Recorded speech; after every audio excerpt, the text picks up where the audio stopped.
지금부터 제2세션 한반도 분단의 역사와 미래, 원로들에게 길을 묻다를 시작하겠습니다.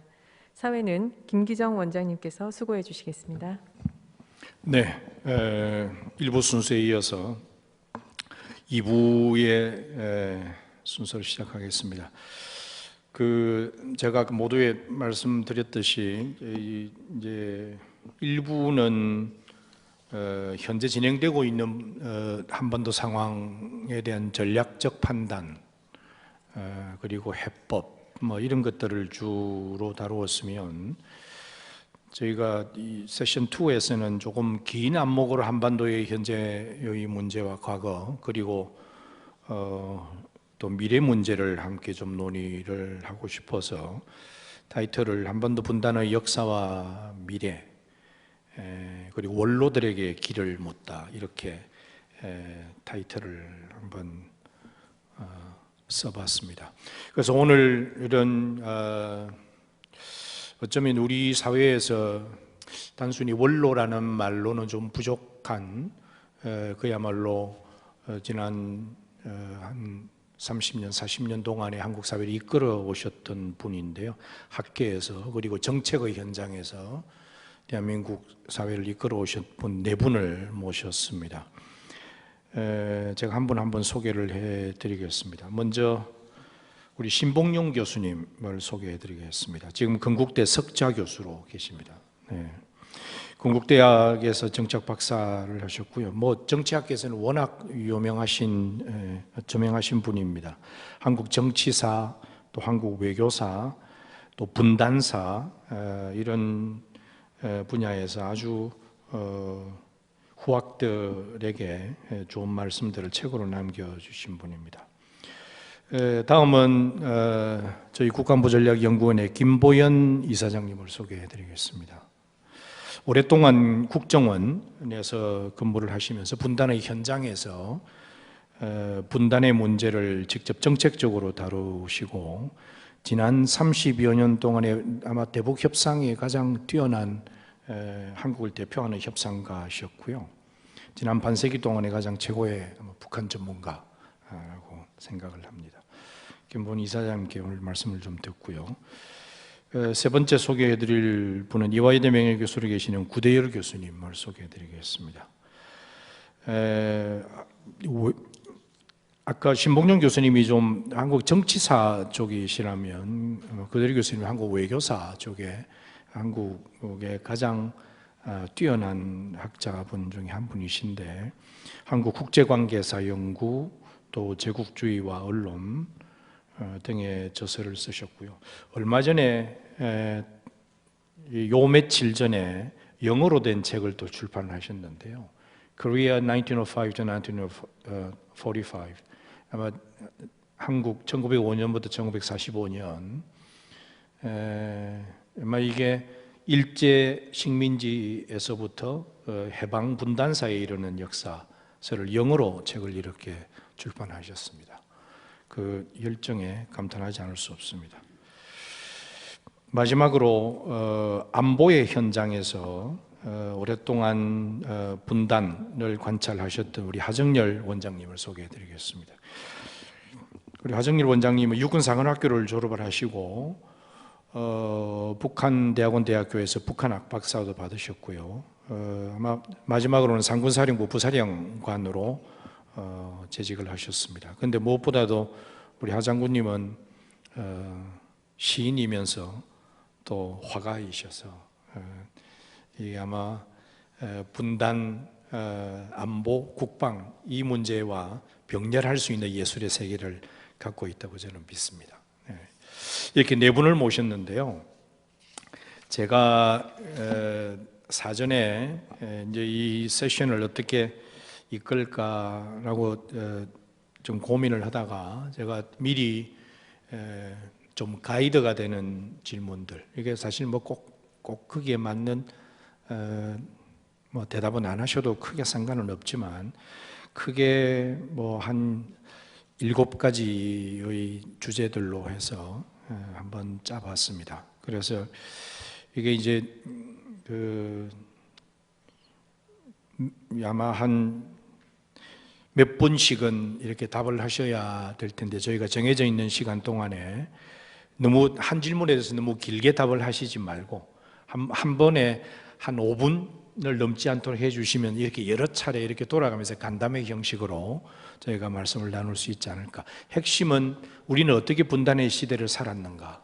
우리들이 관찰했던 분단의 시대는 정책에서 학문적으로 또 현장에서 분단은 어떤 모습이었고 또 지금은 어떤 분단의 모습을 보이고 있는가 이거요.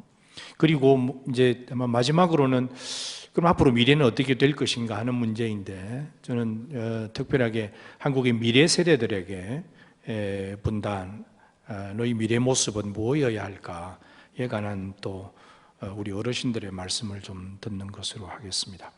먼저 제가 질문을 좀 드리고 싶은 거는 이제 분단사라고 그럴까요? 지금도 분단사의 일부입니다만 먼저 신봉용 교수님께 한민족이 한반도 위에서 전개되었던 긴 우리의 역사, 우리 민족의 역사를 한민족사라고 부를 수 있다면 그렇게 긴 역사에서 분단의 역사는 굉장히 짧죠. 그러나 짧음에도 불구하고 이 현재를 살고 있는 우리에게는 또 어떤 특별한 의미가 있으리라고 봅니다. 우리는 어떤 시대를 살고 있을까요? 긴 한반도 역사에서.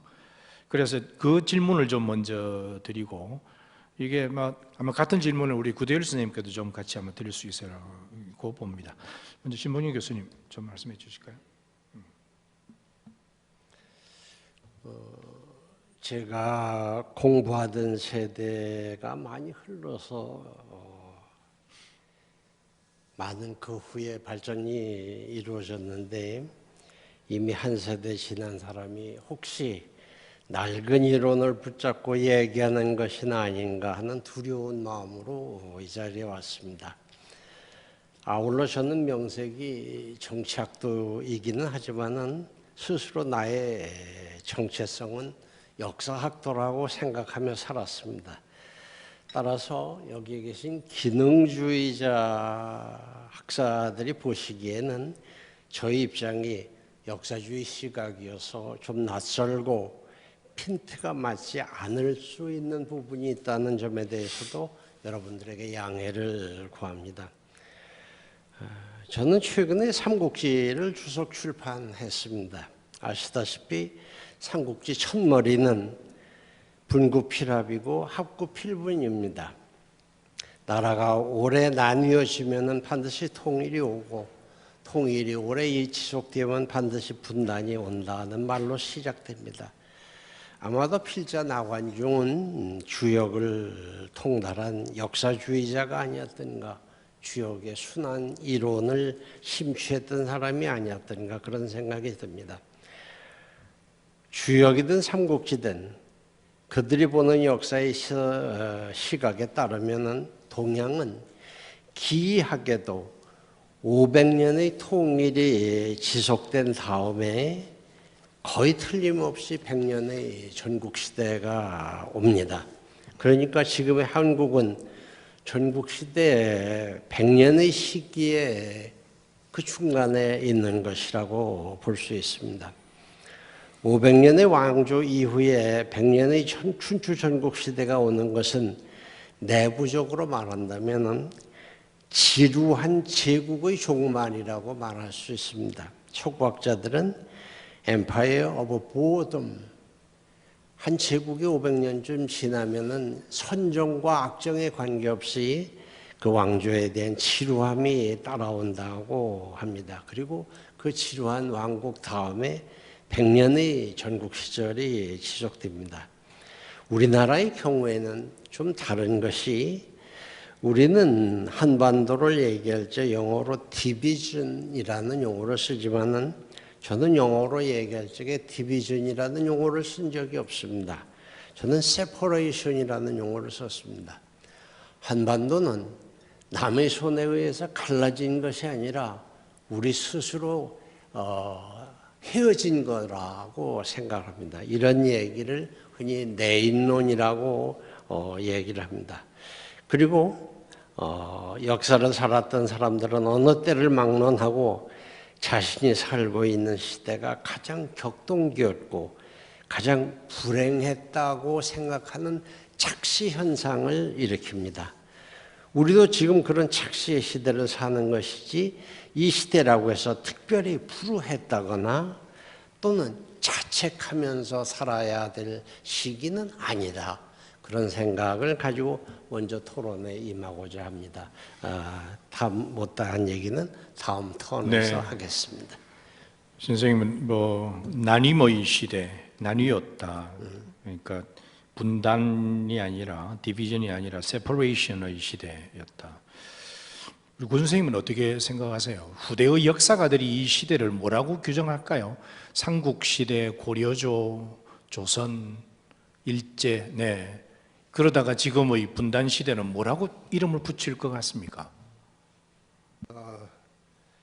선생님, 마이크를 조금 더 가까이 신 교수님은 스스로를 역사학자로서 정립을 하셨는데 나는 국제정치사학자인 동시에 사회과학자로 생각하고 있습니다. 제 스스로를. 그래서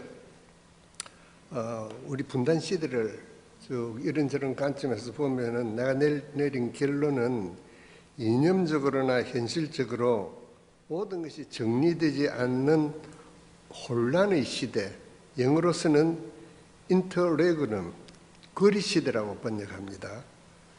이것으로 말해야 되질 않을까 생각하고 있습니다. 한반도 분단을 보면서 나는 우선 그리스 비극을 연상한다고 어디 책에서 쓴 적이 있습니다.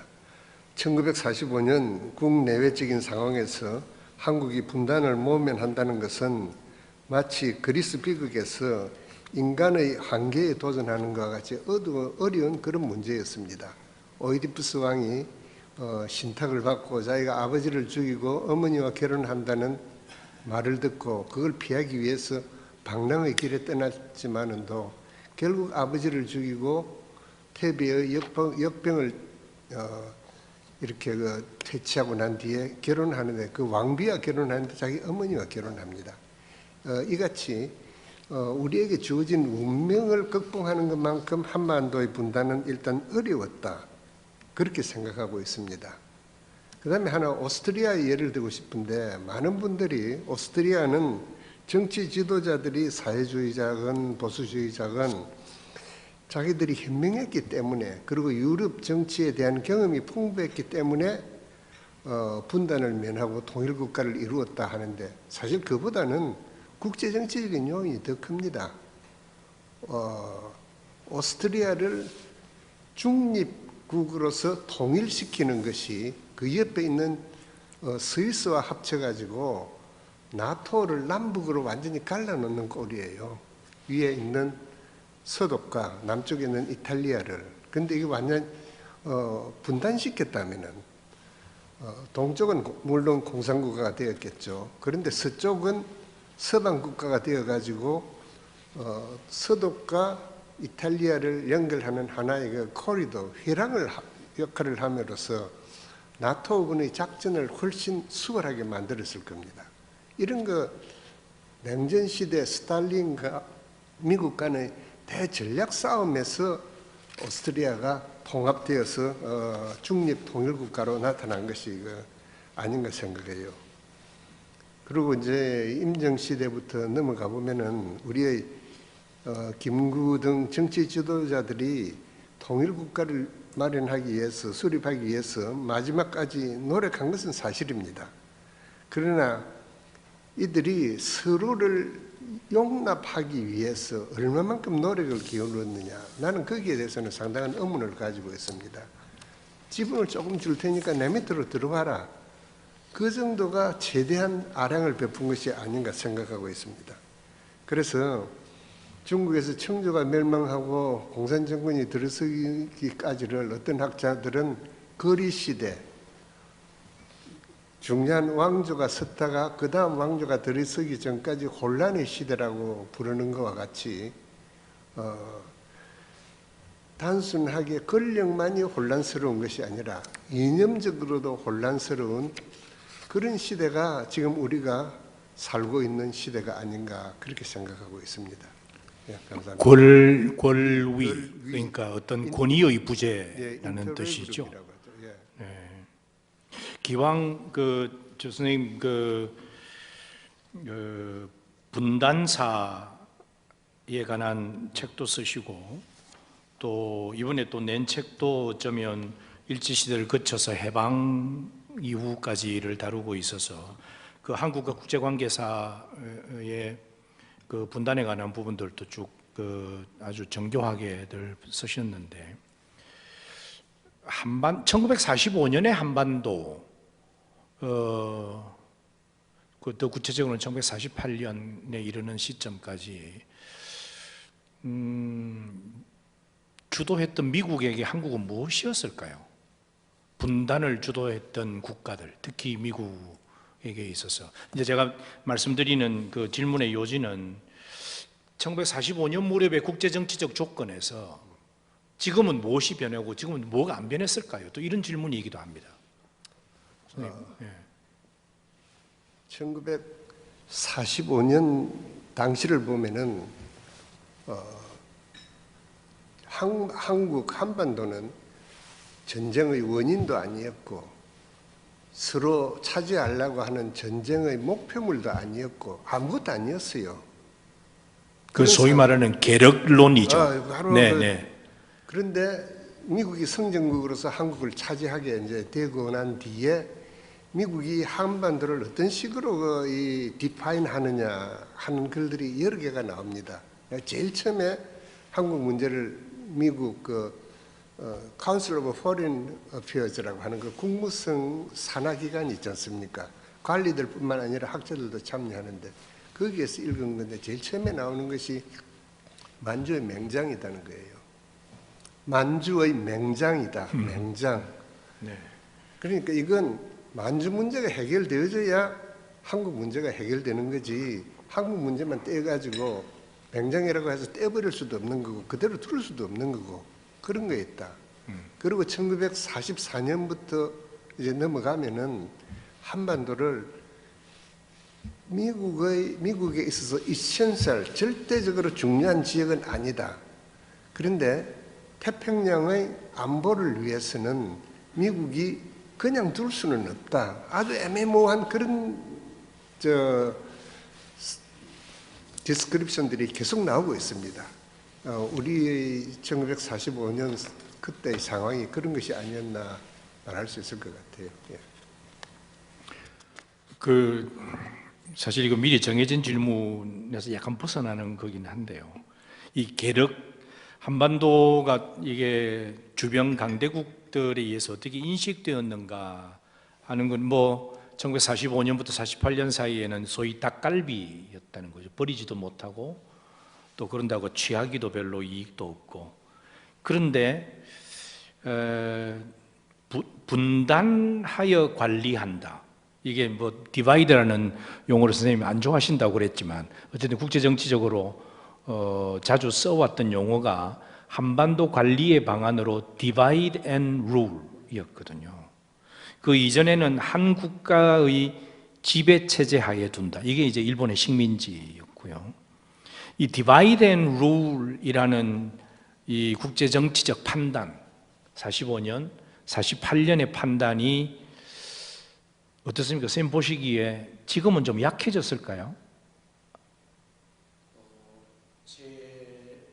제 생각은 그렇습니다.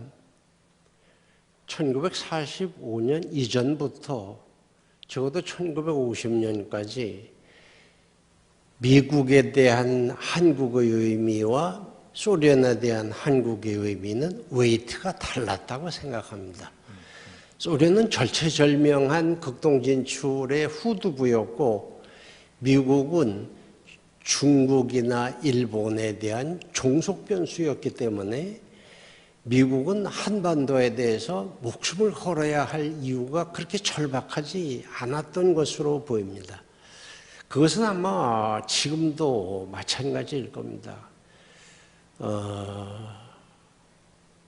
번스가 국무부 장관이 되기 직전에 국무장관이 스테티니어스인데 스테티니어스가 전전 국제정세를 얘기하는 참모회의를 이래 모였는데 첫 마디가 옆에 있는 참모에게 첫 마디가 야 한국이 어디 있는지부터 설명을 해요. 이렇게 이제 그 회의가 시작이 됩니다. 그러니까 한국은 그렇게 크리티컬하거나 파라마운트 인터레스트가 아니었을 겁니다. 이것은 틀림이 없고 그 후에 애치슨이나 메가더나 또는 국방장관이었던 스팀슨이나 이것은 극동으로 밀려오는 공산주의의 파고에 대해서 일본을 지켜줄 수 있는 방파제로서의 어느 정도의 가치가 있을까? 그 점에 주목했을 것이고 그런 점에서는 지금도 변함이 없을 거다 하는 것이 제 생각입니다. 네. 그러니까 그 동북아시아라는 지역을 판단하는 전략적으로 판단하는 거에 만약에 divide and rule 혹은 divide and conquer 그러니까 한반도의 분단을 오히려 유지하는 거가 자국의 전략적 이익에 더 부합된다라고 하는 판단은 45년에는 선명했던 것 같고요. 네. 독일을 분단할 때는 연합국들이 이게 자기들이 분단을 염두에 두고 조널 디비전, 영국은 이쪽을 차지하고 프랑스는 이쪽을 차지하고 미국은 이쪽을 차지하고 소련은 이쪽을 차지하고 완전히 존으로 나누어서 디바이드를 했어요. 근데 한반도를 남북으로 나눌 때는 센트럴 매니지먼트라는 걸 염두에 두고 잠정적이라고 디바이드 한다는 걸 자기들은 분명히 합니다. 그리고 이제 19세기 말부터 이들은 20세기 들어서 미국도 마찬가지고 19세기 말 영국도 마찬가지인데 한반도에 관심을 가지고 있는 나라는 일본, 중국, 러시아다. 이들 나라 간에 합의가 이루어지면은 그리고 그 합의가 영국의 경우는 영국에게, 미국의 경우는 미국에게 그렇게 자기들의 국익에 해치지를 않는다면 받아들이겠다. 아주 이 정도 생각이었던 것 같아요. 1945년은 약간 좀 더 강해지지만도. 근데 지금은 새로운 요소가 등장되었었지 않습니까? 경제적으로 세계에서 10위에 해당하고 지킬 만한 자체적인 가치도 있고 또 중국의 부상에 대해서 여기에 대항할 수 있는 하나의 교두보 역할도 할 수 있고 그만큼 한국의 가치가 그렇죠. 내용적으로는 이렇게 바꿔졌다고 그렇습니다. 그러니까 이제 한반도를 바라다보는 전략은 크게 변화는 없지만 그 사이에 큰 변화가 한국의 국력 성장이 있었고 또 민주주의도 일어났고 이게 이제 말하자면 20세기 후반기에 세계사의 가장 성공적 스토리가 대한민국의 스토리라고도 그러는데 국력 성장, 군사력의 성장 지난번 5월 달에 있었던 한미 정상회담에서는 한미 동맹이 이제 새로운 장으로 간다고 양국이 선언도 하고 그랬죠. 그래서 어쨌든 뭐 남겨져 있는 부분은 남겨져 있고 또 변화한 부분들도 굉장히 변화한 채로 이제 76년이라는 세월이 지났습니다.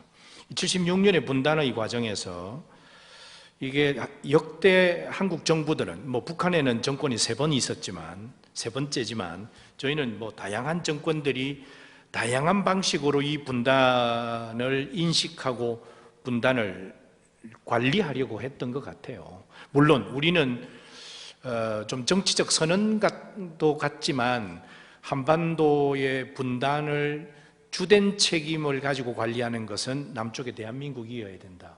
이렇게 얘기는 하죠. 그런데 돌이켜보면 역대 정부들의 분단 관리 방안이라고 하는 것은 다 동일하지는 않았던 것 같습니다. 이게 간략하게 보면 어떤 변화였다고 생각하십니까, 교수님은? 그래서 이제 제가 현장에 있는 분들 이제 곧 질문을 하려고 합니다. 분이 계시는데 더 잘 아시겠습니다만은 북한은 일관된 논리를 가지고 통일 정책을 추구한 것과 달리 우리는 정권마다 바뀌는 그런 어려움이 있었습니다. 이승만의 시대를 얘기한다면 하체의 말을 빌리면 Mania of Unification, 전향반은 앉으면 통일 소리만 한다는 그런 그 불평을 하고 있습니다. 그러나 실제로 이승만이 통일을 그렇게 절박하게 생각했는가 하는 데 대해서는 다른 의견이 있을 수 있습니다. 그는 한국전쟁 초반의 실패에 대한 책임 무마를 공산주의 또는 김일성의 악마화 작업으로 대체한 게 아닌가.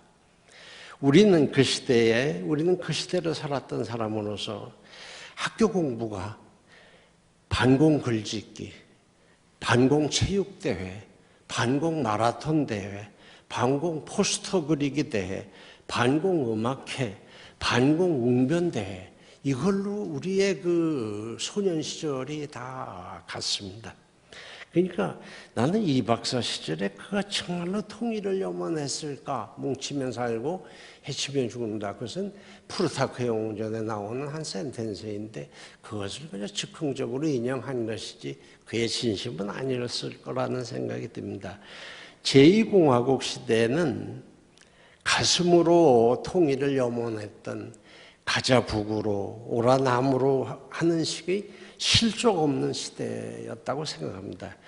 제3, 4공화국 박정희 시대는 박정희의 남한과 김일성의 북한을 서로 암묵적으로 동의한 불편한 동거의 시대였다고 생각합니다. 이른바 7.4 공동성명은 바로 그 후에 10월 유신을 낳았던 것은 우연이 아니었을 겁니다. 그러나 7.4 공동성명이 결과적으로 남북긴장의 완화를 가져오게 되자 이어서 남한 땅에서는 자유와 민주화 물결이 일어나게 됐고 이때 아마도 박정희 정권은 이러한 그 7.4 공동성명이나 이런 긴장 완화를 후회하고 철회하려고 생각했을 것이고 그렇게 해서 나온 것이 긴급조치의 암울한 시대로 들어갔다고 생각합니다.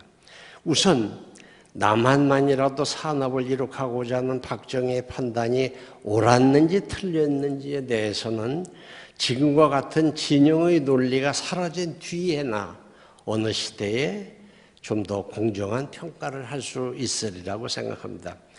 제5공화국 시대를 말한다면 이 점에 대해서는 제 의견에 동의하지 않을 분들이 있을 겁니다. 광주 사태의 아픔을 제외한다면 대한민국 현대사에서 서민이 가장 살기 편했던 시절은 전두환 시절이었습니다. 가장 물가가 안정되었고 수출 증가율이 높았습니다. 그것이 박정희 시대가 나온 후과였는지의 여부는 차치하더라도 해방 이후에 가장 서민이 살기가 편해졌다는 사실이 이제 그 이후에 그의 그 과오로 인해서 다 묻혀버렸습니다.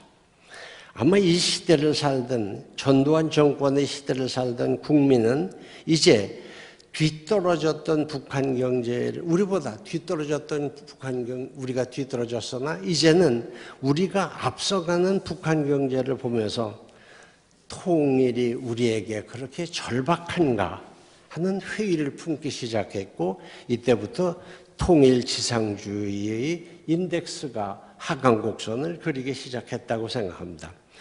6공화국 노태우 시절은 적어도 통일과 국방정책에서 그것에 관한 한 대한민국 현대사에서 가장 높은 점수를 받을 수 있는 시기였다고 생각합니다.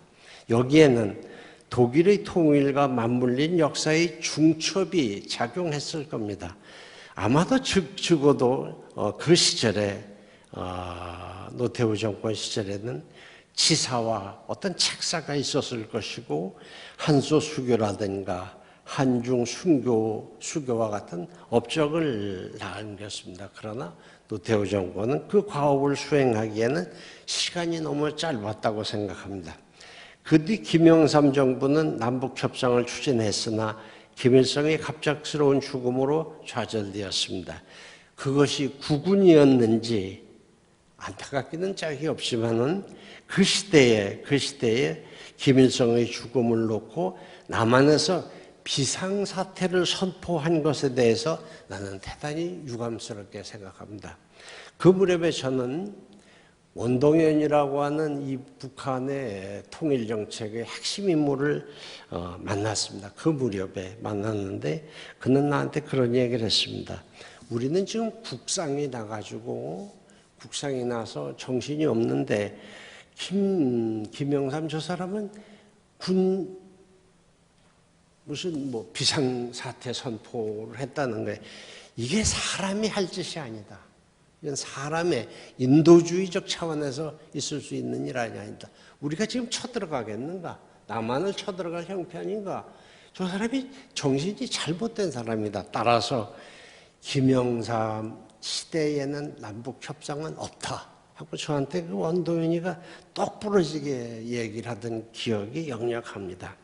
그 이후의 시대의 통일정책, 대북정책은 거론할 만한 역사적 가치가 있는가에 대해서 저는 다른 의견을 가지고 있기 때문에 그에 대해서는 깊은 얘기를 하지 않겠습니다. 알겠습니다, 교수님.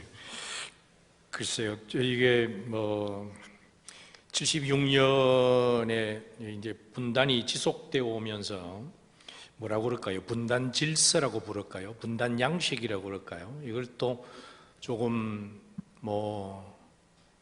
카테고리를 찾아내고 유형화하고 이런 것이 조금 과도한 단순화일지 모르겠는데 대체적으로 76년의 분단 역사에서는 협력보다는 대립이 주된 양식이었던 것 같고요. 화해보다는 적대감이 지배했던 공간이 그 토포스가 한반도였던 것 같습니다. 그런데 이제 그 약간의 이격들이 좀 있긴 했지만 그런 그 대립의 전선, 분단의 현장이라고 하면 이제 주로 우리는 대립, 반목, 뭐 이런 이제 그런 것들을 상상하게 되는데 특히 이제 안보 영역과 정보 영역에서는 이걸 이제 직접 현장에서 다루신 분들이 지금 계시거든요. 우리 먼저 이사장님께 이게 이래서 분단이구나 하는 것을 좀 현실적으로 확 좀 강하게 느꼈던 점이 언제가 있습니까? 그러니까 이게 그 북한 당국자들과 이렇게 대화를 하면서 이게 분단이 점점 깊어지고 있다. 뭐 이런 약간 감상이 들었을 때가 혹시나 있었는지 좀 말씀해 주시면 좋겠습니다. 저는 이 자리가 상당히 생소합니다. 현장에서 뛰었지 전혀 이론적인 기초가 없는 사람 중에 하나입니다. 원장님의 명에 따라서 현장 체험을 말씀을 드리겠는데요. 시간 관리가 제가 안 되기 때문에 네네, 중간에 알겠습니다. 가차없이 끊어서 이렇게 네네네. 정리를 해서 두 가지만 소개를 하겠습니다. 분단 현장에서 느낀 소회는 한마디로 절망의 순간이 훨씬 많았고 반짝하다가 희망의 순간도 있었습니다만은 대체로 절망의 순간의 연속이었습니다. 이걸 다른 말로 하면은 한반도의 분단사의 전개 과정은 한마디로 살얼음을 딛는 듯한 긴장, 이른바 냉탕이죠, 냉탕. 그리고 반짝하고 다가온 것이 화해의 순간, 이게 온탕입니다. 그래서 현장에서 느껴본 냉탕과 온탕의 사례 두 가지를 한번 말씀을 드려보겠습니다. 먼저 냉탕입니다. 이거는 두 가지인데요. 시간 관리해 주세요. 하나는 85년에 이산 가족하고 고향 방문 그 사례고, 두 번째 화해의 순간은 6.15 정상회담 직전에 있었던 김정일 위원장과의 대면 장면, 이걸로. 먼저 85년 이산 가족 첫 방문 사례, 첫 민간 교류 사례입니다. 이는 아시겠습니다만은 그 성사 배경은 그 전에 수재물자 교환에서 시작되죠. 우리 남한에서 큰 홍수가 나자 북한은 기다렸다는 듯이 구호품을 전달하겠다고 제안을 해옵니다. 6.25 이후 계속된 위장평화 공세의 일환이고 우리 쪽이 100% 안 받을 거라고 간주를 하고 던졌는데 우리는 그때 평화 분위기가 굉장히 필요했어요. 아시안 게임 88 올림픽으로 연결되는 그런 평화의 분위기가 필요했고 또 하나는 이거 봐라 한번 받으면 어떨까 맛 좀 봐라 하는 그런 감정도 섞여서 덜컥 받으니까 그때부터 북한이 당황하기 시작합니다. 내부에 총동원령을 내리고 24시간 우들에게 전달할 쌀, 옷감, 시멘트 이런 걸 준비를 하고 그것도 역부족이라서 중국의 도움을 받아서 갠신히 보내는데 어쨌든 이런 우연한 훈풍이 작용을 했든지 그때부터 적십자 회담이 이루어지고 경제회담이 이루어지고 어쨌든 대화의 국면이 열리는 거죠. 근데 그 과정에서 저는 이산가족하고 고향방문단에 151명씩 서울과 평양으로 교차 방문을 하게 되는데요. 평양 상황실에 지원 인원의 실무자로서 파견이 됩니다. 가서 대북 교섭 창구를 역할을 하고 관리를 하게 되는데 그때의 환경은 그야말로 이 긴장이 최고조에 달한 장면이었습니다. 북에서는 대남 폭력혁명 노선이 계속 거듭되고 있었고 우리는 반공이 그야말로 국가의 지도 이념이 돼가지고 서로 부딪히는 장면에서 격돌을 하게 되는데 행사의 장면은 여러분 뭐 전부 보도를 통해서 나타난 거니까 해프닝을 하나 소개를 하겠습니다. 3박 4일 동안의 방문을 마치고 돌아오기 전날 사건이 하나 일어납니다. 뭐냐면은 제가 대북 교섭 창구로 일하던 북한 요원이 어느 날 그 전날 돌아오기 전날 다가오더니 러닝샷 하나 하고 잡지 하나를 던지면서 당신들 반공모략 소동 벌리려고 왔지? 하고 단정을 합니다. 얘기를 들어봤더니 그때 뭐 다 아시겠습니다만은 러닝샷에는 뒤에 무슨 메리아스하고 레터리 붙어 있고 그 옆에는 빨간 쪽으로 라벨로 반공 또 방첩 요게 붙어 있었어요. 이걸 가지고 반인공사 공세를 취하는 겁니다. 또 하나 잡지에는 뭐가 있었냐면 이 청소년들이 보는 잡지인데요. 마침 남침 땅굴이 문제가 돼가지고 그 견학한 소감이 발표되는데 그 기록에 의하면은 김일성 괴뢰 집단이 전쟁 광증에 걸려서 땅굴을 팠다 이런 얘기입니다. 북한의 시각에서 보면 정말 반공모략 소동이 확실한 거죠. 그래서 그 물건을 내동댕이 치고 우리가 가지고 간 선물이에요. 나가면서 당신들 못 돌아간다 하고 겁을 주고 나가버렸습니다. 그 뒤로는 연락도 안 돼요. 저는 실무자 입장에서 네. 대북 창구이기 때문에 네. 본부에다 연락을 합니다. 어찌하오리까? 그런데 본부에서도 당황하죠. 이 돌발 사건이 일어나니까 침착해라. 이쪽에도 151명의 북한 대표단이 와 있으니까 인질극은 안 일어날 것이다. 그런데 만전을 기해서 북한이 동향을 주시하면서 보안도 지켜라. 대표단이 그 알려지면 그건 수습할 길이 없다. 이런 지침이 내려와서 정말로 침묵으로 밤을 새고 이튿날 돌아오게 되는데 그때까지 북에서 연락이 없어요. 완전히 내부 당국자 간에는 대결의 구도가 완전히 그 표면화돼 버린 그런 사건이었어요. 근데 돌아온 날 아침 7시에 그 고리 호텔인데 밑을 이렇게 내려다 봤더니 그게 평양역하고 붙어 있습니다. 우리를 태우고 갔던 조용한 기차가 조용히 플랫폼으로 들어오는 거예요. 됐다 하고 찍고 결국 돌아옵니다. 돌아오는 장면에서 북한의 그 민둥산 황폐한 토지가 판문점을 넘는 순간 푸른 숲으로 완전히 바뀝니다. 그야말로 칠흑이 어떤 터널 속에서 동화석의 숲에 그 녹색의 장원으로 들어오는 그런 느낌을 팍 받았어요. 그 사람들이 이사장님, 예. 아까 냉탕과 온탕 말씀하셨기 때문에 아직도 냉탕 스토리죠. 다 끝났어요. 냉탕은 끝나고 조금 있으면 이제 아니 그 온탕 얘기는 좀 이따가 해주시면 좋을 것 같아요. 시간이 많이 걸려서. 알겠습니다. 네네. 예. 아니 저 우리 이사장님 얘기 들으면 이게 흠뻑 빠져서 밤새는 줄 모르겠어요.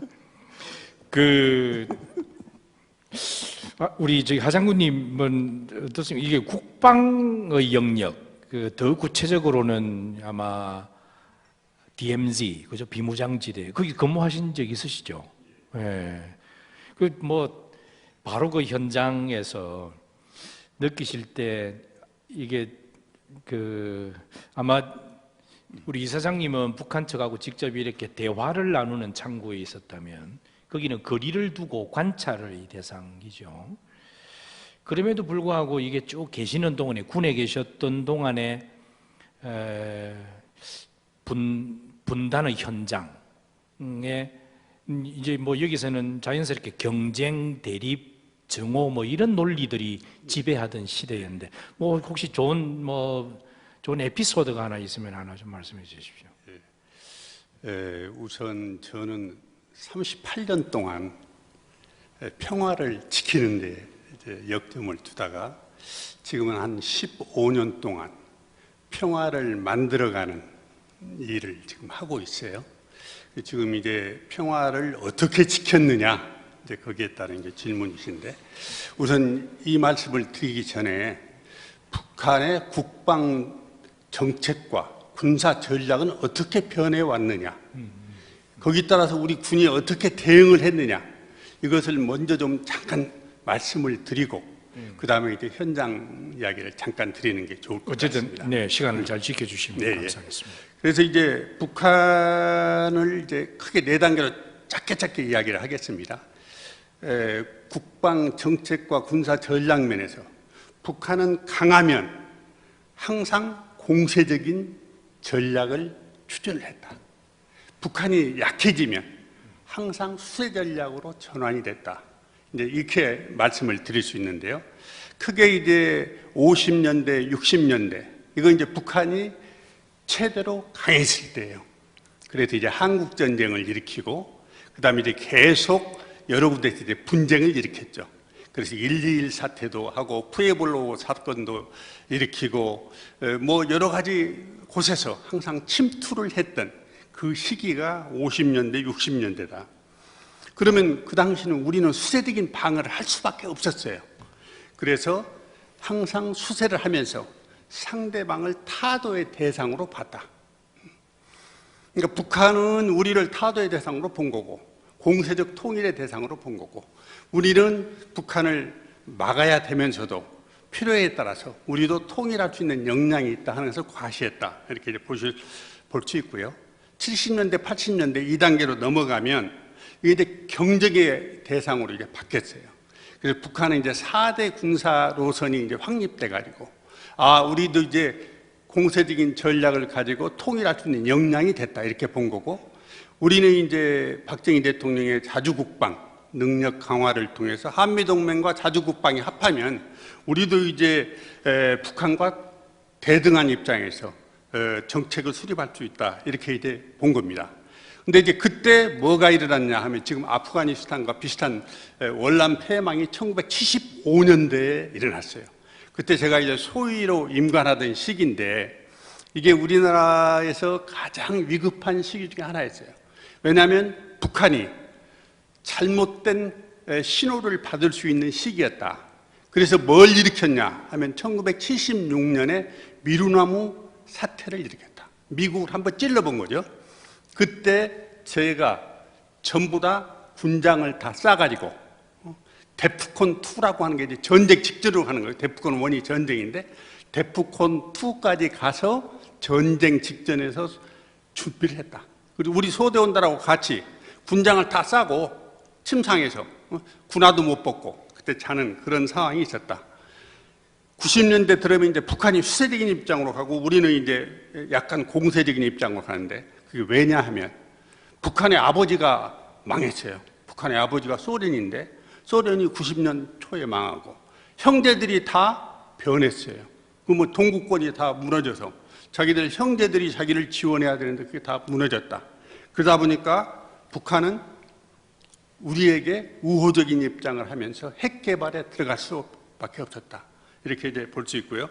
그 다음에 이제 2000년대 이후인데 이제 여러 가지 평화가 나오고 이제 김대중 대통령의 6.15 선언이 나오고 할 시기죠. 이 시기에 제가 이제 청와대 국방비서관을 하면서 무슨 역할을 했느냐 하면은 경의선 철길, 도로 연결하는 역할을 제가 이제 거의 책임 비서관으로 해서 추진을 했다.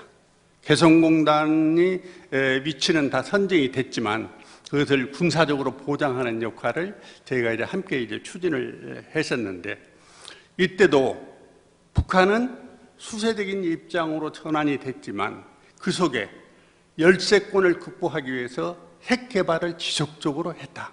그래서 이렇게 이제 볼 수 있고요.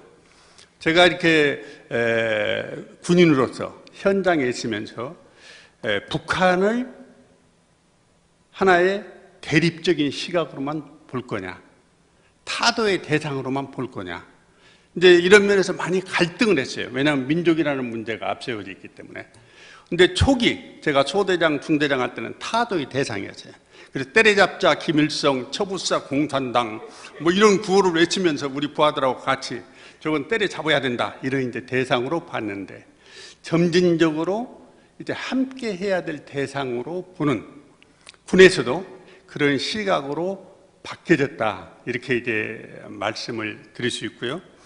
이게 이제 평화 공존, 지속 가능한 공존하고도 연계가 되는 이야기인데 그래서 요즘에 그게 이제 김대중 대통령 이후, 6.15 선언 이후, 특히 이제 9.19 군사 합의 이후에 그런 상황이 되겠지만 우리의 역량이 이제 충분히 북한을 압도할 수 있다 하고 군인들도 이제 생각을 하기 시작했다. 이건 뭐냐면 자신감이거든요. 그래서 자신감은 뭐냐 하면 자신감은 북한을 어떻게 보면 어우를 수 있는 그러한 대상으로 품을 수 있는 대상으로 이렇게 볼 수 있다. 이런 시점이 저는 다가왔다. 이렇게 생각을 합니다. 그 남북한 이제 두 정부가 들어서고 난 다음에 전쟁도 있었지만 이 체제 경쟁은 불가피했던 것 같아요. 이제 경쟁은 한때는 뭐 극도의 정오심으로 나타나기도 하고 또 이제 관리 방안적 관점에서 보면 적대할 것인가 혹은 공생할 것인가 뭐 이런 것들도 고민을 했던 시기가 있었던 것 같습니다. 우리가 흔히들 이제 공존을 얘기를 하는데요. 물론 공존에는 두 가지 방법이 있습니다. 이론적으로 보면, 개념적으로 보면 적대적 공존이 있고 평화적 공존이 있어요. 우리가 한반도를 공존으로 관리하자는 것은 적대적으로 공존하자는 뜻은 아니죠. 이건 이미 옛날에 해봤으니까. 이제 지금 분단사의 역사와 현재 그리고 미래를 얘기를 하는데 개념적으로 보면 분단의 최종적인 변화는 통일입니다. 그런데 이제 통일이라는 게 꽤 시간이 걸릴 거예요. 어떤 사람은 이렇게도 개념 구분을 하더라고요.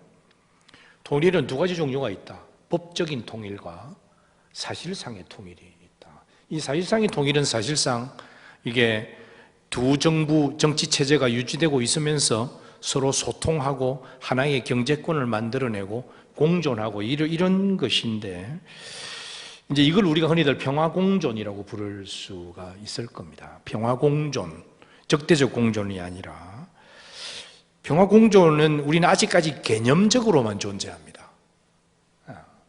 뭘 해야 될까요?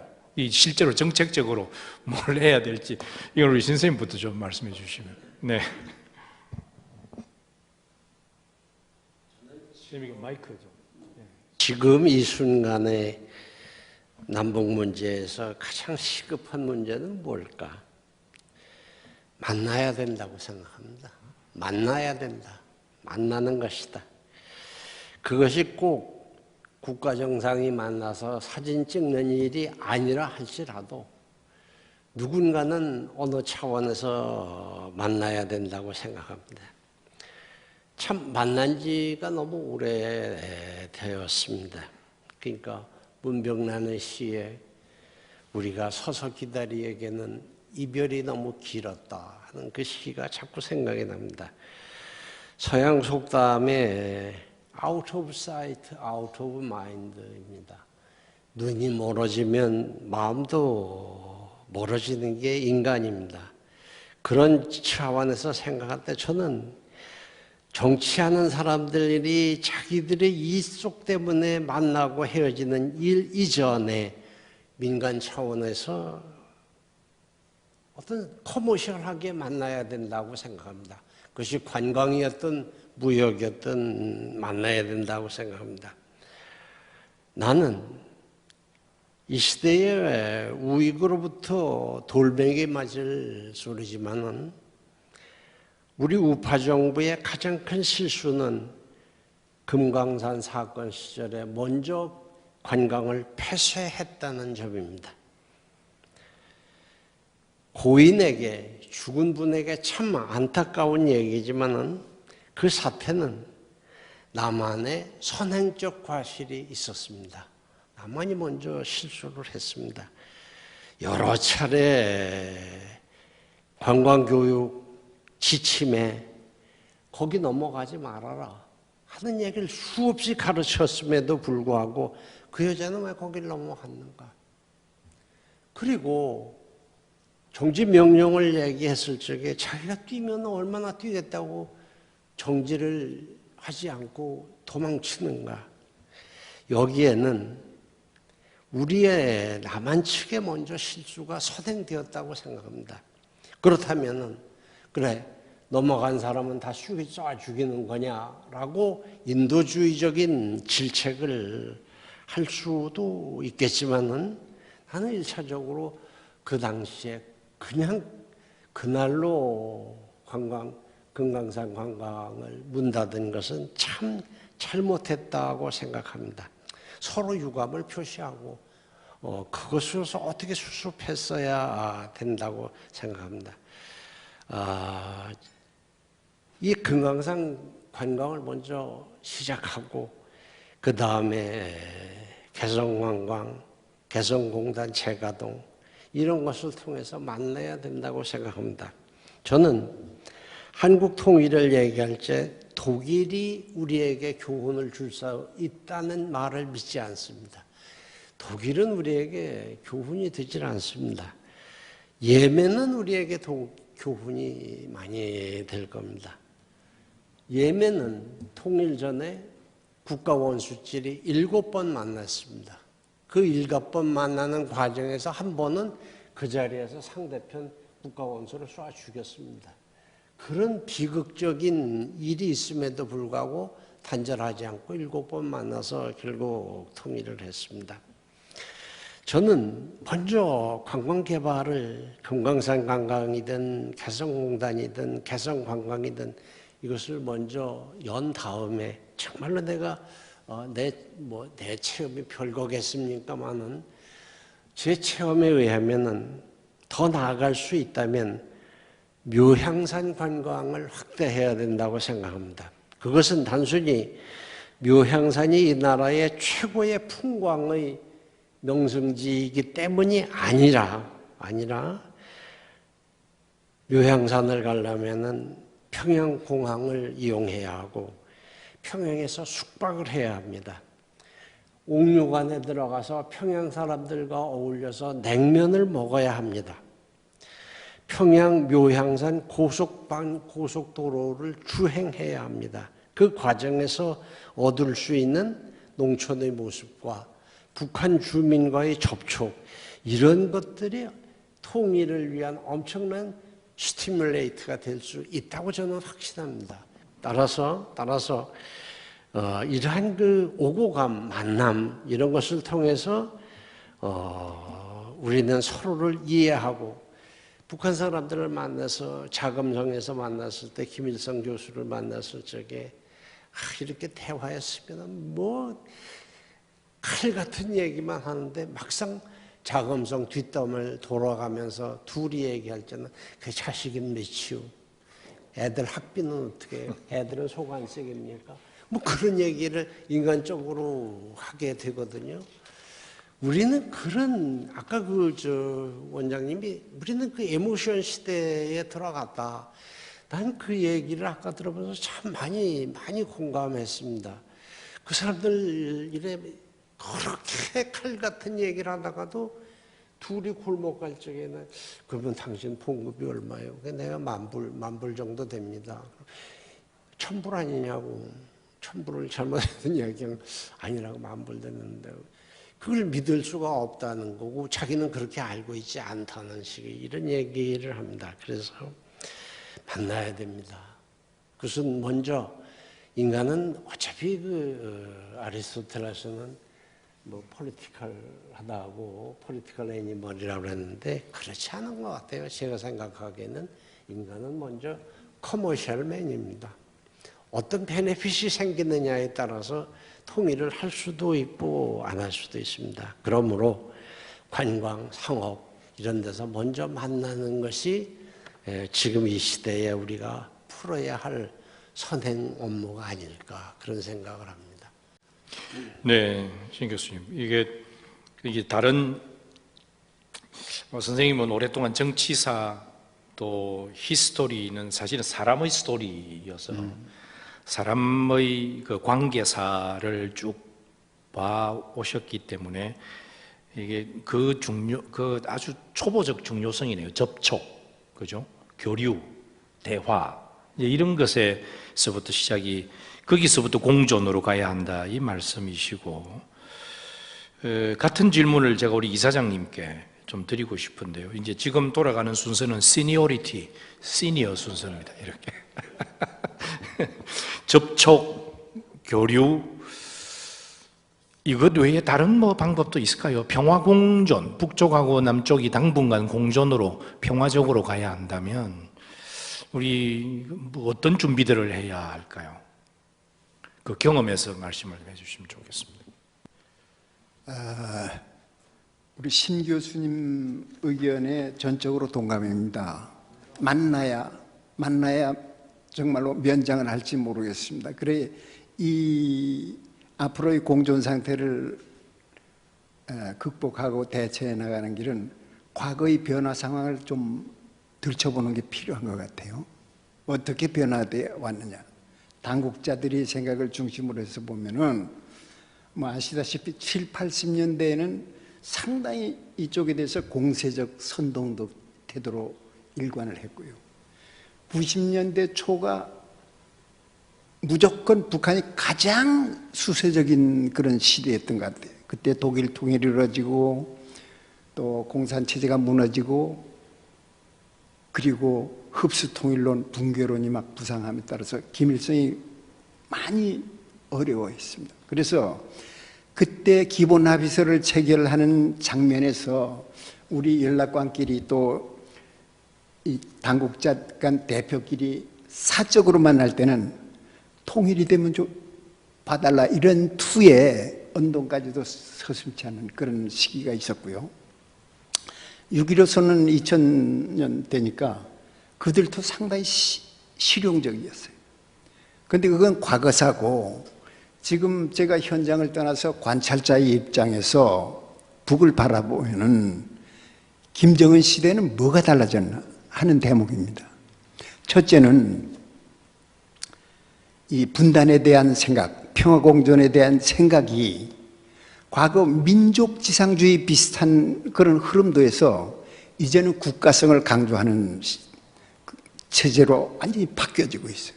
그들은 우리 민족 제일주의에서 이제는 우리 국가 제일주의로 바뀌고 또 2014년 7월에 가면 북한 정부 성명으로 연방연합제의를 하게 됩니다.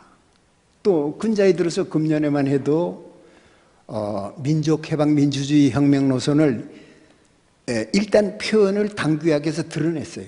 이것은 혁명 노선을 포기했다는 개념이 아니라 민족보다 국가성, 그러니까 공존을 강화하는 태도로 바뀌었다는 거예요. 두 번째 특징은 뭐냐 하면은 분단 상황 또 공존으로 다가가기 위한 남북 간의 협상 틀이 어떻게 바뀌느냐. 탑다운 방식으로 바뀝니다.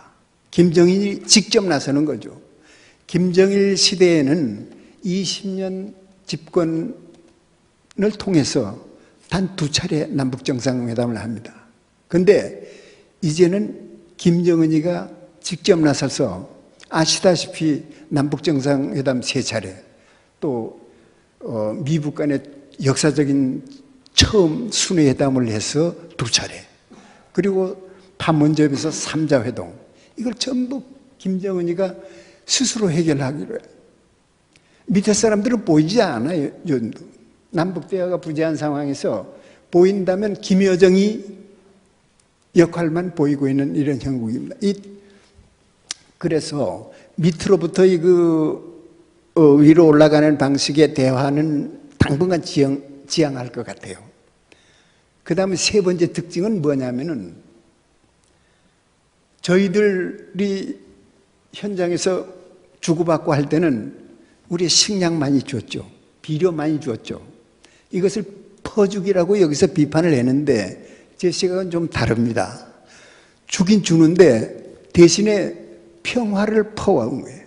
주민들의 환심을 사고 당국자들에게 맛을 보여주고, 그래서 식량 비료를 주고 평화를 퍼왔는데 지금 어떻습니까? 북한이 안 받아요. 김정은 체제 시대에 들어오니까 주겠다는데도 안 받습니다. 그 왜 그런지 잘 모르겠어요. 혹여나 핵을 가진 이른바 전략국가라는 체면치레로 못 받는 건지, 중국에 기대서 남쪽과는 덜 상대하려고 그러는지 좌우간 주는 것을 안 받아요. 그래서 지금 방역 물자로 주겠다는데도 지금 소식이 없죠. 그래서 이런 것들을 잘 우리가 분석을 해가지고 북한의 입장에서 지금 무엇이 필요한 것을 관찰을 하면서 평화공존의 방책들을 하나하나 세워나가는 것이 어떨까, 이런 생각을 해봅니다. 좀 다르게 표현을 하자면 서로 필요로 하는 것들을 알아나가고 서로 제공해주는, 이제 말하자면 상조의 방식이 이 공존의 한 가지 방식이다, 이런 말씀이시군요. 네. 평화 포기는 좋은 표현입니다, 이사장님. 좋은 표현이에요. 네. 구 선생님 어떻습니까? 평화 공존, 국제정치학자의 시각에서 볼 때 한반도 평화 공존 어떻게 할까요? 어떻게 할까요?의 질문 플러스 가능할까요? 이런 질문입니다. 원래 공존이라는 것은 항상 잠정적 상태를 말합니다. 이것이 공존을 해가지고 지금 오스트리아와 독일과 같이 게르만 민족이 나누어져서 완전히 다른 국가로서 존재하는 것이 아닌 이상, 공존이라고 하는 것은 공산주의 체제에 있어서는 자본주의가 사회적으로 넘어오는 하나의 전이 과정일 뿐이고, 언젠가는 사회주의가 된다. 자본주의에서는 공존이 되면은 자유주의가 장벽을 넘어서 사회주의적으로 넘어가서 사회주의가 자유주의적으로 바꿔진다 하는 그런 전제를 항상 가지고 있습니다. 그런데 중국 역시 마찬가지예요. 중국 고대사에서 보면은 자기들이 약체일 때 동동돌걸 하고 요와 송나라 관계에서 공존이라고 하는 것은 자기들이 약할 때 하는 것이고, 또 그 다음에는 언젠가는 저 야만족들이 중국의 우월적인 문화에 흡수될 것이라는 전제를 항상 깔고 있어요. 공존이라고 하는 것은 이같이 항구적인 것으로 보질 않습니다. 여기서도 마찬가지인데, 그렇다면은 어떤 방식으로도 공전이 이루어진다면, 제가 학교에 있을 때 뭐 20년 전이더만 수업 시간에 한 이야기가, 야, 통일이 되고 공전이 된다면은 할 수 있는 게 뭐가 있느냐. 내가 평양에 가서 강의하고 돈 좀 있으면은 원산에서 별장 사고, 또 평양 사람이 내려와가지고 부산에서 강의하고 요트 타고 뭐 원산까지 가고 그러는 것이 공존의 내용이 아니냐. 사실 그것이 통일의 내용과 다름이 없는 겁니다. 공존이라고 하는 것이. 근데 이걸 뭐 기능주의적이다 뭐다 이런 관점에서 볼 것이 아니라, 만약에 이런 공존이 지속된다면은 무슨 체제의 변화라기보다는 자연적으로 어떤 하나의 체제로 이렇게 수렴될 겁니다. 수렴된다면은 그것은 곧 우리가 사회주의 체제로 수렴되겠습니까? 당연히 자유주의적인 체제로 수렴될 것이 아니겠습니까? 그러니까 공존이라고 하는 것은 제가 아이디어가 없습니다만 어떻게 만들어내느냐 맞습니다. 하는 것이 중요한 네. 것이라 생각합니다. 사실은 공존이라고 하는 것은 정치적 선언이기도 하고, 또 공존이라는 말 뒤에 숨어 있는 것은 상당히 좀 전략적 세팅이라는 말도 됩니다. 그러니까 이게 대립하지 말고 일단 서로 한번 살아보자, 이런 것은 이게 지금 군 선생님 말씀하신 대로 이게 일종의 전환기니까 언젠가는 이 상태가 변해야 되는데 우리 방식으로 변해줬으면 좋겠다라는 의지의 다른 표현이 공존일 수는 있죠. 그런데 공존이 적대적으로 공존하는 거는 우리한테 너무 피곤해지고 비용이 많이 드니까 좀 안정적으로 공존을 가보자. 그게 이제 평화 공존인데요. 그 역시 이제 그 교류, 협력, 그리고 아까 신봉용 선생님 말씀하셨던 접촉, 뭐 이런 것들과 다 맥이 다 있는 것 같아요. 근데 무엇보다도 사실 중요한 게 안보 정책의 변화일 것 같아요. 지금까지 해왔던 안보의 방식, 이걸 이제 뭐 좀 더 구체적으로 구분하는 사람은 군사적 안보, 군사적 안보의 방식이 일정 정도는 변해야 평화 공존이 가능하다, 이제 이렇게 얘기를 하거든요. 그러니까 여기서 가장 좀 치열한 뭔가에 좀 논쟁이 일어날 것 같은 느낌? 어떻습니까? 평화 공존으로 가기 위해서 안보 정책 어떻게 바뀌어야 하나? 우선 제가 그 평화를 지키는 일에 우선 38년 동안 근무를 했다고 하는데요. 평화를 지키는 일은 평화 공존의 전제 조건이라고 저는 생각을 합니다. 우리가 평화를 지키는 능력이 없거나 그런 의지가 없으면 절대 평화적인 공존은 불가능하다. 저는 우선 이렇게 생각하는 사람입니다. 그래서 저희의 자주국방 능력, 이것은 우리가 앞으로도 통일의 시점까지 계속 강화시켜 나갈 필요가 있다. 이건 전략적인 과제로 우리가 가지고 가야 된다. 이렇게 이제 보고요. 그 다음에 이제 한미 동맹을 어떤 방향으로 가져가야 우리 평화 공존에 도움이 될 거냐, 그 다음에 이게 평화 통일로 연결될 거냐 하는 것은 피스 메이킹 하는 사람들, 즉 평화를 창출하는 사람들이 앞으로 지속적으로 고민을 해가야 될 과제다, 이렇게 봅니다. 이제 세 번째 관련되는 것은 이제 평화 체제 정착에 우리 군이 어떤 역할을 할 수 있을 거냐. 이거는 이제 정치가들이 혹은 정치 집단이 이제 이끌어 나가면서 군이 무엇을 보장해 주어야 그 방향으로 갈 수 있느냐 하는 거잖아요.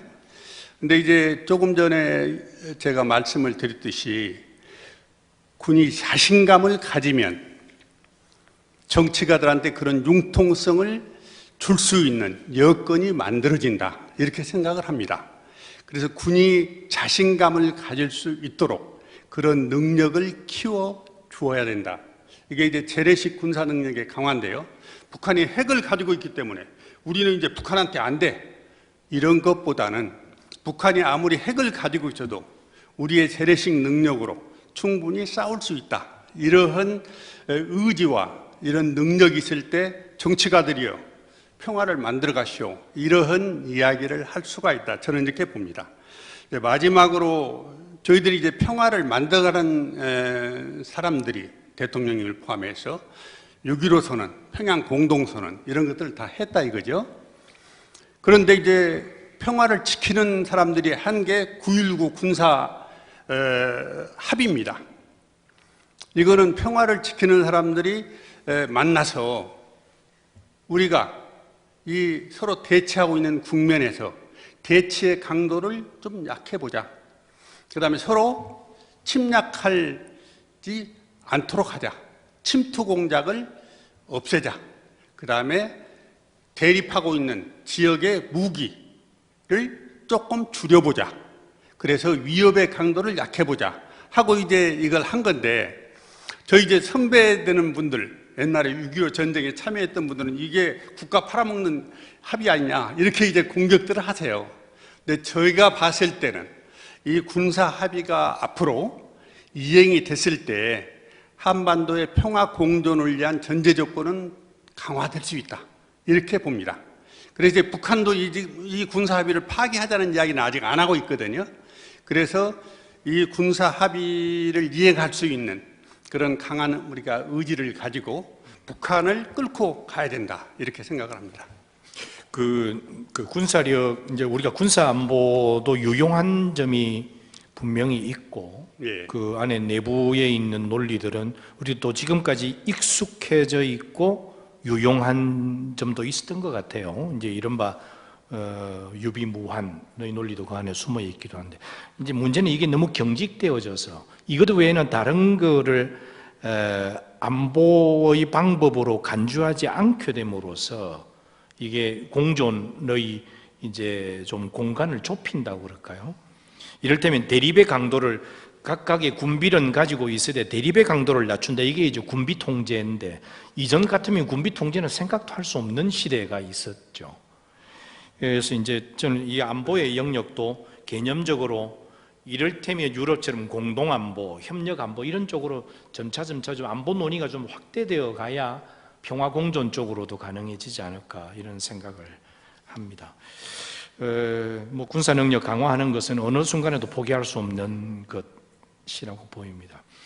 제가 지금 중간 시간을 좀 알려드리면, 저희가 이제 5시 반까지 할 텐데요. 지금 19분이 남았습니다.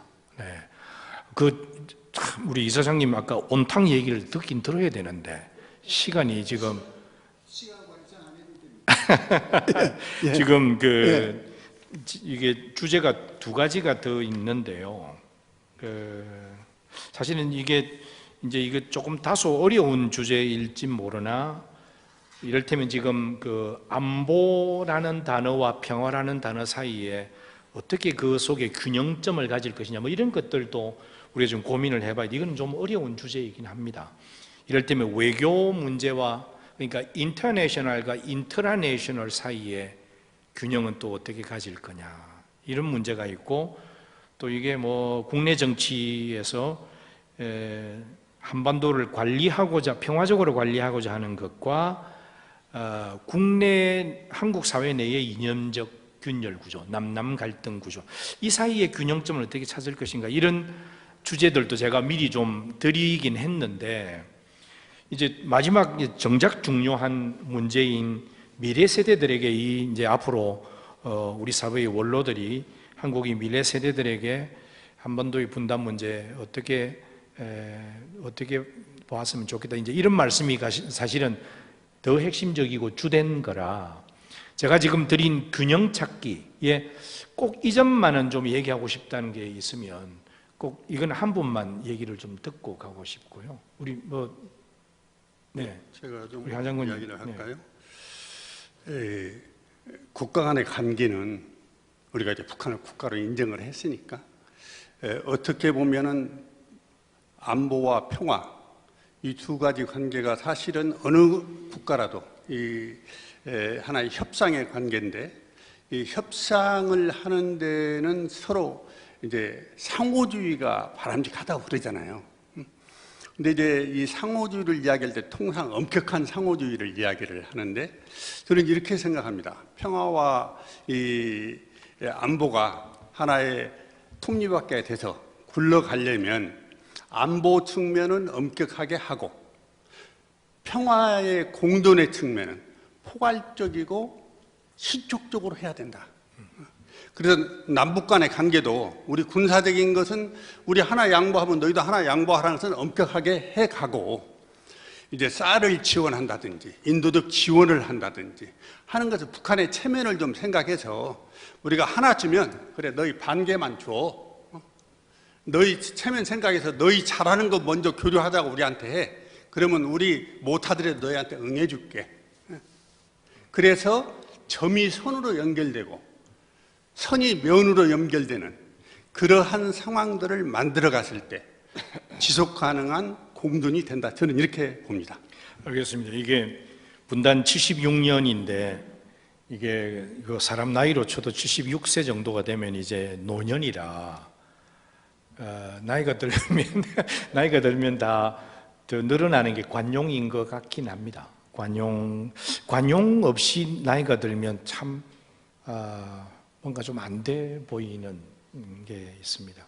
이 관용의 폭은 넓어지는 게 사람이 늙어가는 방식이라면 분단의 방식도 비슷하게 해서 예를 들면 지금 하장군님 말씀하신 대로 엄격하되 포괄적으로 갈 수 있는 이런 원칙들이 만약에 균형점에 놓이게 되면 조금 지금까지 해왔던 방식과는 조금 다른 방식이 아닌가 이런 생각입니다. 지금 우리 15분 남은 시간을 각각 제가 3분씩 드릴 테니까 우리 젊은 한국의 미래 세대들에게 저는 여기 담론적 차원에서 아까 우리 북한도 우리 이사장님 말씀에 민족 제일주의에서 국가 제일주의라고 했다. 이게 처음에는 1948년에 두 개의 정부가 들어섰다고 그랬는데 점차 양국 체제, 유엔도 같이 들어가고 말이죠. 그래서 한반도 양국 체제론이라고 하는 말로도 씁니다. 그래서 두 개의 국가를 인정하자고 그러니 분단을 영구히 하자는 거냐 이러면서 이제 비판도 있고 이게 한반도 양국 체제론과 민족 통일론 이 두 가지에는 공통된 점도 있고 개념적으로 멀어져 있는 부분도 있습니다. 이 문제를 언젠가는 통일을 하긴 해야 되는데 통일하기 전까지 이 문제를 앞으로 관리해야 할 다음의 미래 세대들에게 우리 선생님들께서 이제 어떤 좀 조언의 말씀이라고 그럴까요? 좀 어떤 말씀 해주실 수 있을지를 이번에는 세컨 시니어리티부터 우리 이사장님이부터 좀 먼저 말씀해 주시면 좋겠습니다. 6.15 선언 2000년 6.15 선언의 남북 그 수뇌부의 대화록을 보면은 김대중 대통령은 통일은 앞으로 10년 내지 20년이 걸릴지 모른다 이렇게 얘기를 하는데 김정일 위원장은 그 맞지 않는 말씀이라 그럽니다. 최소한도 40-50년은 걸린다. 북한도 그렇게 생각을 하고 있어요. 그러면서 낮은 단계 연방제를 주장을 하고 있는데 주한미군도 마찬가지예요. 그러면 왜 주한미군의 무력을 철수하라고 주장하느냐 이러면 솔직히 대답을 합니다. 그건 인민을 달래기 위한 겁니다. 실제로 요구하는 건 실제로 필요한 겁니다. 이 얘기는 뭐냐면은 공존의 필요성을 얘기하는 것과 동시에 말씀하신 양국 체제론에 가까운 얘기이기도 합니다. 일전에 그 젊은 세대의 여론조사를 봤더니 이런 얘기가 나옵니다. 공존을 선호하는 것이 56%, 통일이 필요하다는 것이 58%, 통일 필요성이 낮아지고요. 이 밀레니엄 세대의 의식구조를 보니까 북한에 관심 없다. 이게 무려 74%예요. 왜 관심이 없느냐? 북이 도발해서 피곤하다. 통일 비용은 아깝다. 이 지구촌 시대에 무슨 그렇게 다툼이 심하냐 이런 게 젊은 세대의 그거예요. 그래서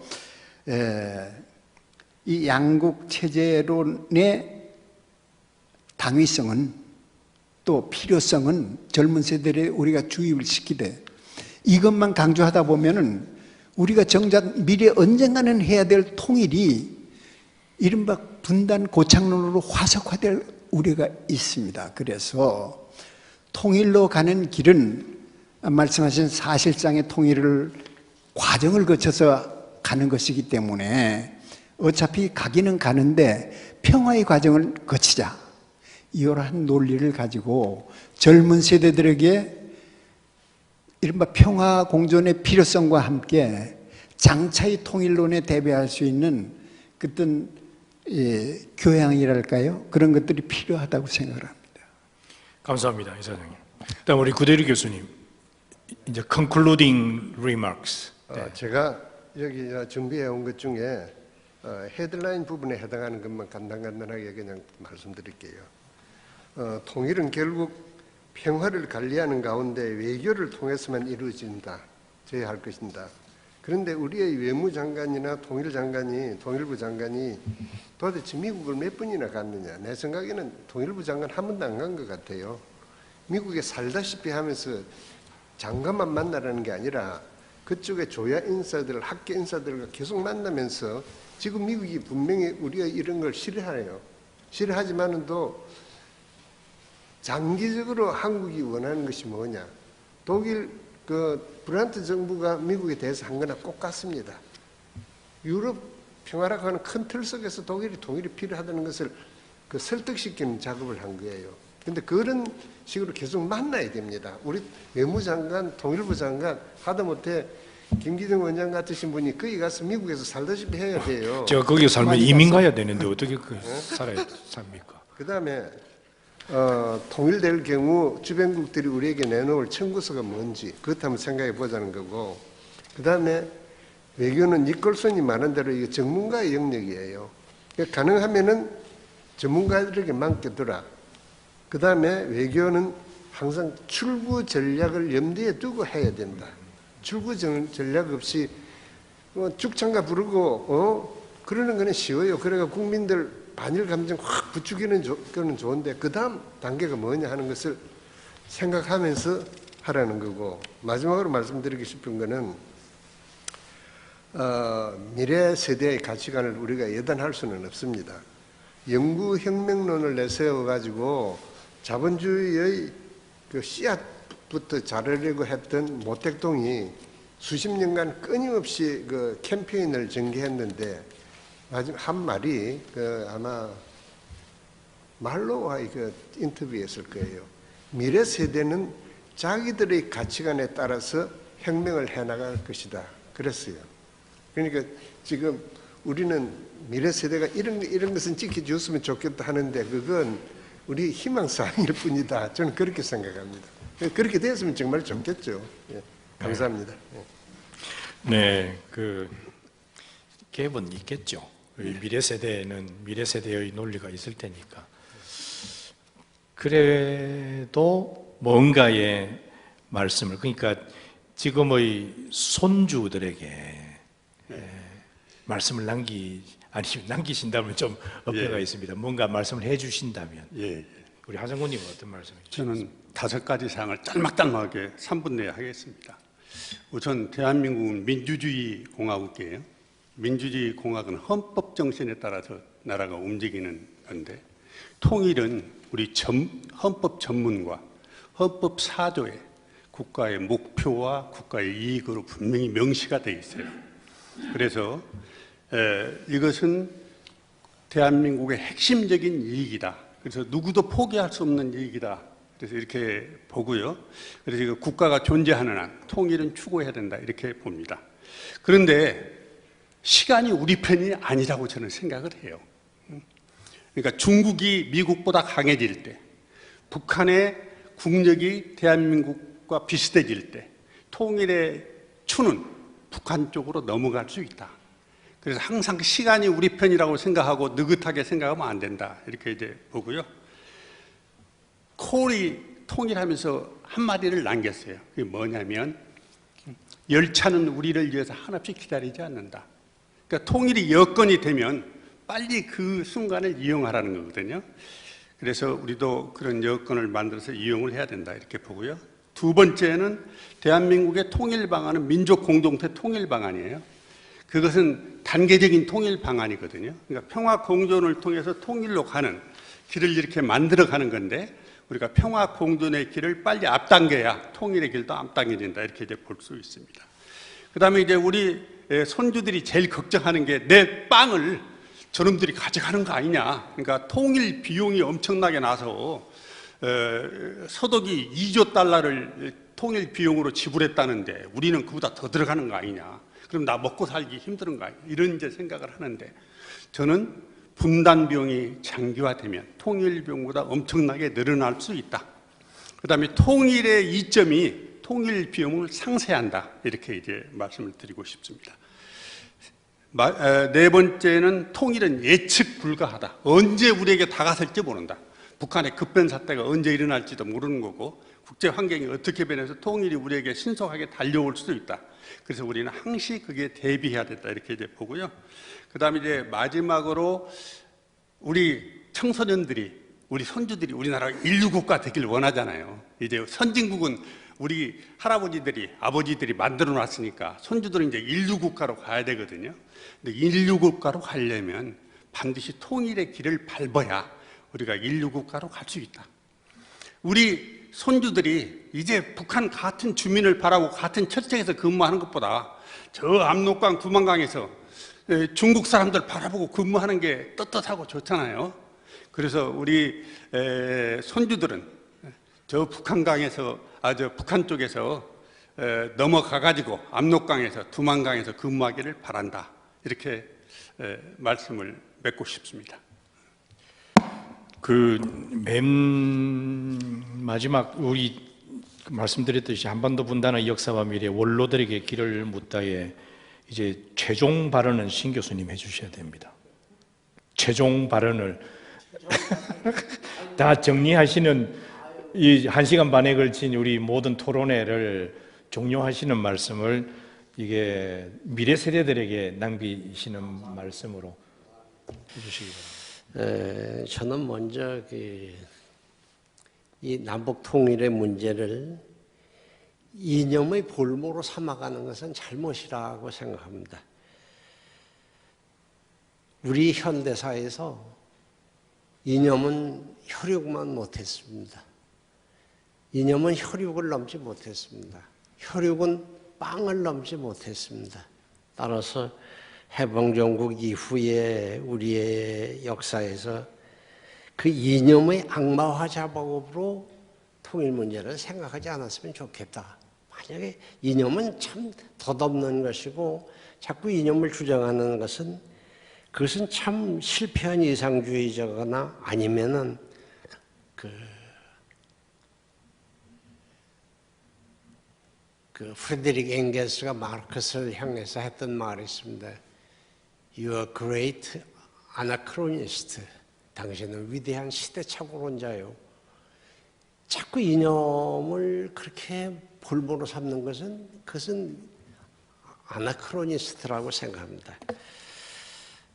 지금 우리로서는 통일의 전망이 보이질 않습니다. 아담 스미스의 말을 빌리면은 가장 살기 좋은 사회가 어떤 사회인가? 예측 가능한 사회여야 한다. 근데 우리는 예측 가능하지 않습니다. 통속적으로 말한다면은 지금의 한국의 통일, 미래, 대통령 선거 이것을 예측 가능하게 말할 수 있는 사람은 무당밖에 없습니다. 우리 사회에서는 지금. 그러니까 이렇게 통일의 희망이 먼 지금에 와서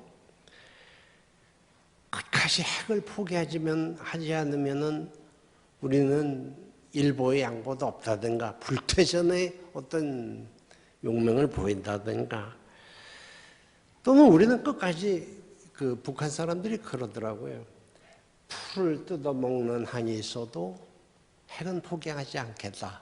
그런 식의 얘기를 서로 하고 있습니다. 이런 상황에서 젊은이들에게 할 수 있는 얘기는 아까 선생님 말씀하신 대로 분단 비용이 통일 비용보다 비싸다. 이걸 설득하는 일이 제일 중요한 거고 지금 걔네들이 내가 왜 그 돈 써? 하는 얘기가 이제 제일 심한 얘기인데 분단 비용이 통일 비용보다 비싸다. 이걸 설득해야 하고 여기에 두 분 현장에 계셨던 두 분께 참 위험하고 아직도 우리 사회에 금기시된 질문을 하는 것으로서 오늘 얘기를 마치고자 합니다. 그것은 뭐냐면 정말로 아직도 우리 사회에서는 낮은 단계의 연방이라는 것은 입에 담아서는 안 되는 건가?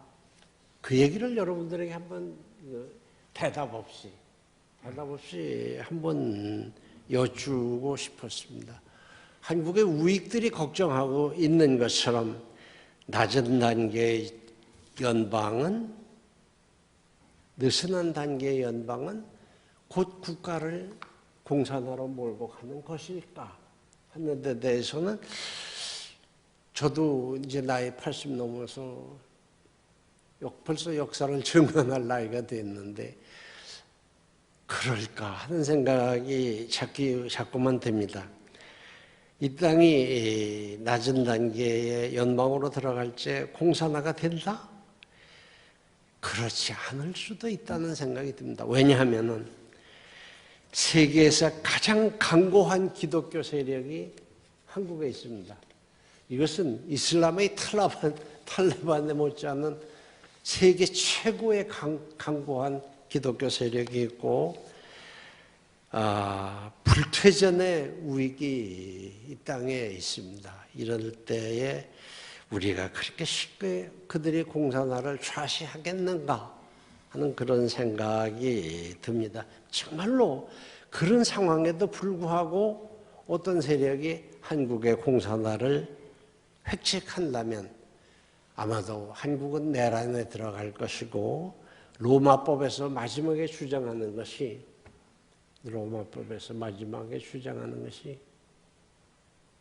내란이 나느니 폭군을 그대로 둬라. 내란이 나는 것보다는 폭군을 그대로 둬라. 그것이 로마법의 정신인데 저는 그 얘기를 하고 싶습니다. 정말로 내란이 일어날 정도가 아니라면은 우리 한번 마지막 카드로서 그런 것도 고려해 보는 것이 어떨까 하는 것이 제가 오늘 회의의 마지막으로 여러분들에게 들려드리고 싶은 화두였습니다. 네, 교수님 감사합니다. 네 분 우리 원로 선생님들, 학계에서 정치사 외교사에 정말 석학이신 두 분도 모셨고, 또 이를테면 우리가 흔히들 반공의 전선에 계셨던 냉전 시대에 안보, 정보 두 분 그 정책의 현장에 계셨던 분들을 모시고 이제 문자 그대로 우리 사회의 원로들에게 이제 한반도의 미래가 어디로 가야 할 것인가에 관한 길을 물었습니다. 뭐 길이 정확하게 제시가 되었다고는 어느 누구도 확신할 수는 없지만 길이 무엇인가 묻고 있는 것 자체가 벌써 우리는 그 앞으로 나가기 위한 준비가 되어 있다고 생각을 합니다.